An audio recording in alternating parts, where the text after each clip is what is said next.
25 past the hour on this Friday morning means it's time to talk with the answer man. Steve Pokin from the Springfield News Leader joins us this morning. Well, good morning. Good morning, sir. Good morning. Yeah. I received a question from a David Brown of Springfield, and it was soon after the tragedy in Annapolis, Maryland. Right. Very timely topic is what we were just saying. Yeah, a shooter came in, shot his way into the newsroom, killed 4 journalists and an advertising person on June 28th. And the question was, the reader seemed to think he had heard stories that somebody once tried to blow up the News Leader press with dynamite. Literally, wow. Yeah. Yeah, and all he knew is it was before 1960. Didn't have a story, and I couldn't find a news story. But I called Dale Freeman, who's 91 now, who worked at the paper, and lo and behold, he started in 1949, and soon after he started, this event happened.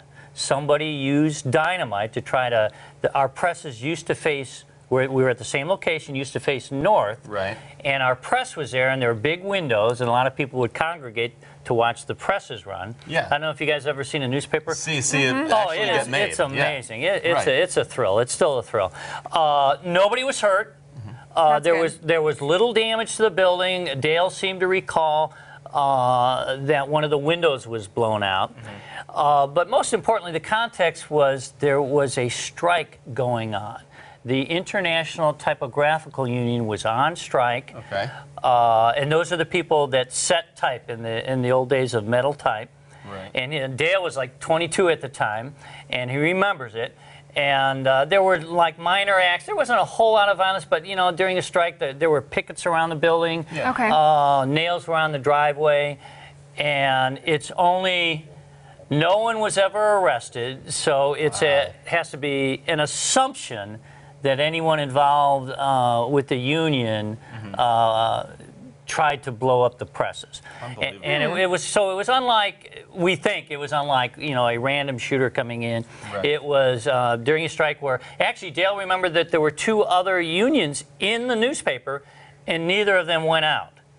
When all this happened? When all this happened, yeah. Oh, wow. A lot of times other unions will go out in sympathy, but they did not. And the other thing he remembered was the oddity of this tension, this labor tension, but the News Leader had a softball team. Okay. And those guys who were on strike, they showed up and they didn't go to work, Still played but that they softball, still though. played softball. Interesting. Wow. Okay. Unbelievable. And credit to your reader who asked that question today. Unbelievable. Yeah, Especially, yeah, for remembering that. Incredible story to dig up there, and you can read about that in the Springfield News Leader. A lot more detail over there in that edition today. Thank you very much, Steve. Oh, you're very welcome. All right, we have Daybreak in 10 coming up in just a couple of minutes, everyone.